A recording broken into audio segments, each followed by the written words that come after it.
getting 24% increased reservation efficiency.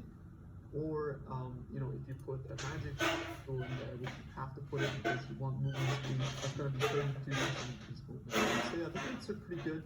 They're going to be very expensive, right? You don't necessarily have to use them, but I just wanted to put that out there as an option for the end game too. Next, you know, once we start finding cool tinctures and stuff like that, we want to definitely be working towards getting Coated Blade, as well as Nature's Concoction. That's because Coated Blade will give us insane buffs to basically to any attack build. So you'll be getting Cold Strike, or essentially other stuff like, you know, killing blows against rare enemies have a 12% chance to grant one of their modifiers for 60 seconds. It's basically going to be a very budget inspired learning. But another cool thing that you can do is, you know, get the 30% increase of flasks that are adjacent to your tinctures. So you can either buff a Quicksilver or your defensive flasks or even a unique flask, if you do manage to find a pretty good one early. A Sulfur Flask is also pretty good, so just in general, you'll get your strong flasks next to this tincture just to get extra bonuses, as well as additional flask charges when you hit enemies. So that's good flask sustain for them too, always useful on single target as well, right? But yeah, see, these are some of the tinctures that they have shown so far. They've been sort of very, you know, on the down low with the things that they've been showing us. So we can't really show you too much yet, but as of right now, we've just been shown some of these things here so you can see. And the main thing that we see is that the implicit is the crazy part about them. So you can get all damage ignite, all damage poison. This is going to be sensitive to attack hits. So, you know, if you have, you can go with like a 2-minute and actually play a poison build with it now, or something like that. That's definitely something to be excited about for sure, as we don't know what's going to come, right? So there's also some cool combos maybe that you can think about in the end game. Just planting some seeds here. So you can get Enduring Sufficient as well, which makes it so you have 75% increased effect of tinctures per empty flask slot. So having an empty flask slot usually really sucks because flasks are insane, but if tinctures are able to actually make up for that loss, right? Which is very hard, but if they are, then actually getting increased effect of tinctures might be a worthy trade-off, especially since you can get benefits from having empty flask slots, right? In the case of for example, a trader will gain 4 fast charges per empty fast slot every 5 seconds.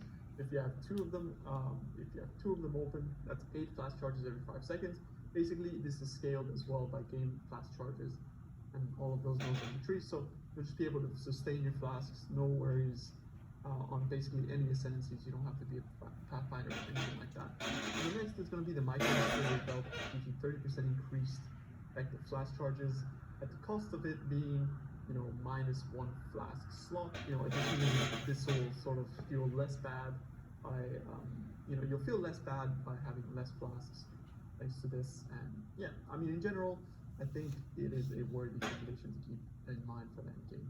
Next, again, Bard skin could be really, really good because in the end game you get a lot of armor and evasion. We're not yet sure about what the implications of this buff are, like whether you're getting flat armor or flat evasion, or whether it's a percent-based thing. But it looked like, you know, so for example, how it works is you stack it up and you get armor, then you get hit, and once the 5 stacks fall off, you get evasion. So essentially it lets it build back up to armor state, essentially. And then there is a node behind it, which is Lesson of the Seasons, which is going to be giving you a % chance to avoid ailments per Bard. So that's like 50% chance to avoid ailments once you have Bard. I think conditional avoidance is not good, and it's not a node that I'll be taking ever. It's very weak, and I feel like they should buff it. It should be 100% avoidance, honestly, or nobody will ever take this because the other options are insane, right?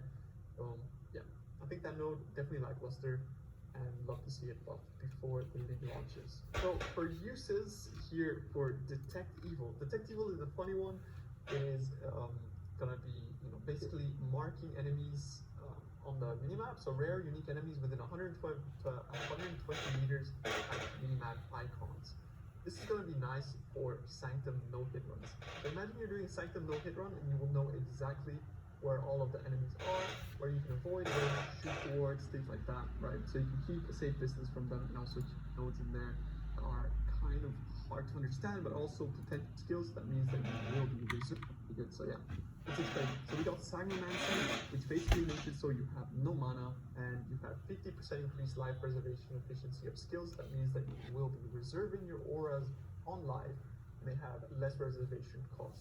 What that leads into is going to be Crimson Power, which removes all of your energy shield. You gain maximum life instead of maximum energy shield from equipped armor items.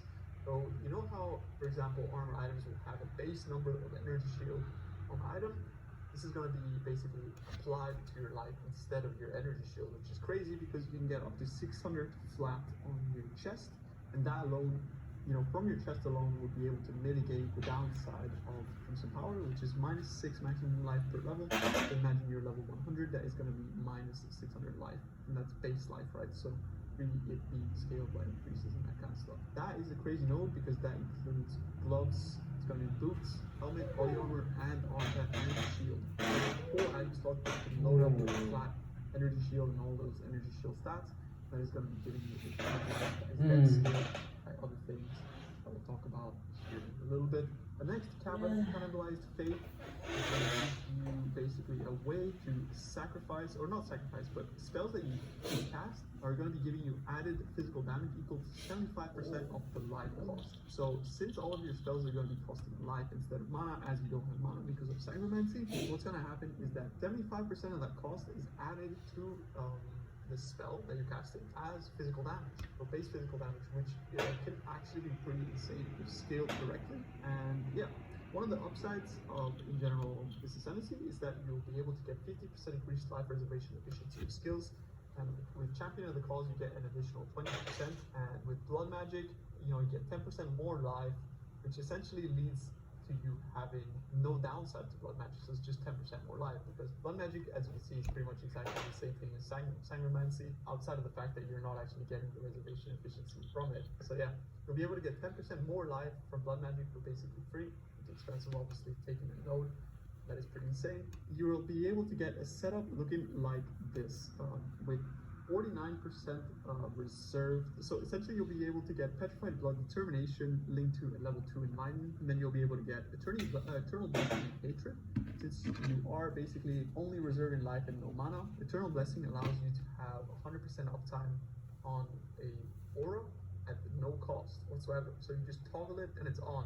And then you got Dread Banner Generosity, which, you know, it's going to be extra amount of mitigation for you. And what happens here is that you'll reserve 49% of your life with the setup, though Petrified Blood kind of mitigates the fact that you are reserving life, right? The only thing that actually allows you to go beyond 50% of Petrified Blood is going to be life.